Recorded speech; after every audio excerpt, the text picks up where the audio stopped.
3 ಕೋಟಿ ರೂಪಾಯಿಗಿಂತ ಹೆಚ್ಚಿನ ಮೌಲ್ಯದ ಚಿನ್ನ, ಕೆಜಿಗಟ್ಟಲೆ ಬೆಳ್ಳಿ, ಐಷಾರಾಮಿ ಮನೆಯಲ್ಲಿ ಅಪಾರ ಪ್ರಮಾಣದ ನಗದು, ದುಬಾರಿ ಬೆಲೆಯ 4 ಐಷಾರಾಮಿ ಕಾರುಗಳು. ಜೊತೆಗೆ ತೋಟದ ಮನೆಯಲ್ಲಿ 17 ಟನ್ ಜೇನುತುಪ್ಪ.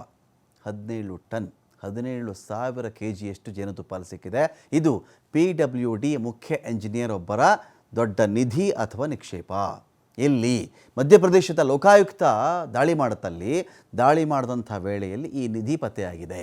ಚೀಫ್ ಎಂಜಿನಿಯರ್ GP ಮೆಹ್ರಾ ಮನೆ ಮೇಲೆ ರೈಡ್ ಮಾಡ್ತಾರೆ. 17 ಟನ್ ಜೇನುತುಪ್ಪವನ್ನು ಸಂಗ್ರಹಿಸಿರೋದು ಯಾಕೆ ಅಂತಾನೆ ಒಂದು ದೊಡ್ಡ ಕುತೂಹಲ ಇಲ್ಲಿದೆ.